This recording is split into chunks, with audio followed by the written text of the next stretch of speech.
आज का वीडियो है महापुरुष की महिमा। जानिए क्या है महापुरुष की महिमा। हम यहाँ पर हमेशा कुछ न कुछ नया सीखते हैं। आज हम आपको बताने जा रहे हैं एक महापुरुष की महिमा के बारे में। संसार में कई प्रकार की महिमाएं हैं, उनमें से एक महिमा के बारे में हम आज आपको यहाँ बताने वाले हैं। उम्मीद है आपको पसंद आएगी। आज के समय में अगर देखा जाए तो कई ऐसे उदाहरण मिलते हैं जिसे जादुई चमत्कार कहा जा सकता है, लेकिन क्या ये सच होते हैं? इनमें कितनी सच्चाई है, आपने कभी सोचा है? मेरे हिसाब से कुछ तो गलत है, लेकिन कुछ महिमा ईश्वर की है जिसे आप या हम कोई भी नकार नहीं सकता है। ऐसे ही आज भी कुछ मनुष्य रूपी भगवान के समान लोग भी हैं इस संसार में जिनके दर्शन मात्र से आपको संतुष्टि मिलती है। तो चलिए आज का हमारा वीडियो ऐसे ही एक महापुरुष की महिमा पर आधारित है। महापुरुष की महिमा। एक समय की बात है, मुनि नारद जी घूमते फिरते मृत्यु लोक में आ जाते हैं। यहाँ पर आकर मुनि ने देखा यहाँ एक गृहस्थ परिवार ने यद्यपि अनेक उपाय किए थे फिर भी उसके पुत्र नहीं हुआ था। नारद जी बहुत कुछ सोचने के बाद उसके पास गए। तब उस व्यक्ति ने नारद जी को प्रणाम किया और उनसे विनती करते हुए कहा, भगवान, मुझे ऐसा आशीर्वाद दीजिए कि जिससे मेरे पुत्र हो। इतना सुनने के बाद पहले तो नारद जी कुछ संकोच में आए और सोचने लगे, लगता है ये बहुत दुखी है पुत्र प्राप्ति को लेकर। फिर नारद जी ने कहा, ठीक है, तुम्हारे पुत्र होगा, परंतु मैं भगवान विष्णु से पूछकर जवाब दूंगा।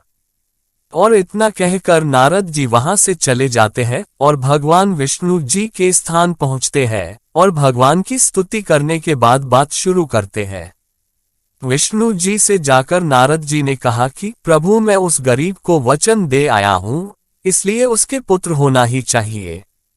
भगवान बोले, नारद, उसे व्यक्ति को 7 जन्म तक एक भी पुत्र नहीं लिखा है, तब इसी जन्म में पुत्र कैसे दिया जा सकता है? नारद जी ने लौटकर उस गृहस्थ को विष्णु की बात बताई, जिससे वह निराश हो गया। इसी समय उस गांव में एक बहुत बड़े ज्ञानी, राग द्वेषहीन और वनवासी महात्मा आ गए। महात्मा ने बहुत दिनों से कुछ खाया नहीं था, अतएव वे गांव में घूम घूम कर कह रहे थे कि जो मनुष्य मुझे जितनी रोटियां खिलाएगा उसके उतने ही पुत्र होंगे। उस गृहस्थ ने उन्हें 3 रोटियां दी और महात्मा आशीर्वाद देकर चले गए। कुछ दिन बाद नारद जी फिर उस गृहस्थ के घर पहुंचे तो उन्होंने उसके घर 3 पुत्र खेलते देखे। गृहस्थ ने नारद से कहा, तुम कितना झूठ बोलते हो, देखो एक महात्मा जी की कृपा से मेरे 3 पुत्र हुए। इससे नारद जी को बड़ा क्रोध आया और वे उसी आवेश में विष्णु के पास इसका कारण पूछने गए। नारद जी को देखकर भगवान विष्णु ने ढोंग करते हुए कहा, अरे मैं मरा जा रहा हूं, कोई दवा दो। नारद ने कहा, आप दवा का नाम बता दीजिए, मैं अभी ले आऊं।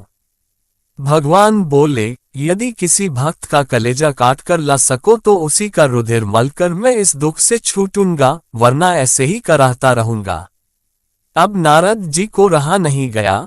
अब नारद जी भक्त का कलेजा ढूंढने निकल चले और हर एक जगह खोजने के बाद भी उनको कुछ नहीं मिला, और जो कुछ मिले भी किंतु किसी ने उन्हें अपना कलेजा नहीं दिया। उल्टे कहा कि तुम ही अपना कलेजा काट कर क्यों नहीं दे देते?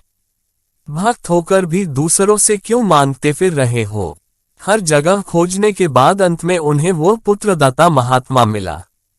नारद ने विष्णु के दुख की बात बताई तो वह राजी होकर नारद के साथ विष्णु भगवान के पास जा पहुंचा और कहा, भगवान, यदि मेरा कलेजा आपके काम आ सके तो इसे तुरंत काट लीजिए। ये तत्परता देखकर विष्णु ने नारद से कहा, देखो नारद जी, ऐसे महापुरुष ही निसंतान को पुत्र दे सकते हैं, हमारे तुम्हारे जैसे लोग नहीं, क्योंकि अपना कलेजा पास रहते हुए भी तुम मेरे लिए दूसरे का कलेजा मांगने गए थे। ये सुनकर नारद जी शर्मा गए। ये है महापुरुष की महिमा और यह है उनका त्याग।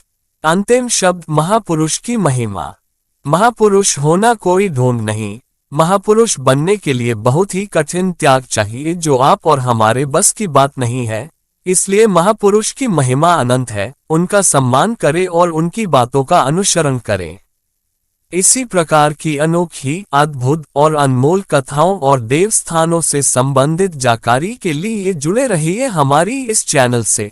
हम हमेशा यहाँ पर शास्त्रों और पुराणों से जुड़ी जानकारियाँ लाते रहते हैं। यहाँ पर हम जानकारियाँ और अध्यात्म से संबंधित पोस्ट बनाते हैं। अगर आपको हमारी वीडियो और यह कहानी पसंद आई है तो कृपया इसको सब्सक्राइब करें और लाइक करें। साथ ही सोशल मीडिया जैसे फेसबुक, इंस्टाग्राम, व्हाट्सएप ग्रुप में भी जरूर शेयर। हमें कमेंट में जरूर बताएं आपको हमारी यह वीडियो महापुरुष की महिमा कैसी लगी। इस पोस्ट को अंत तक देखने के लिए आपका धन्यवाद।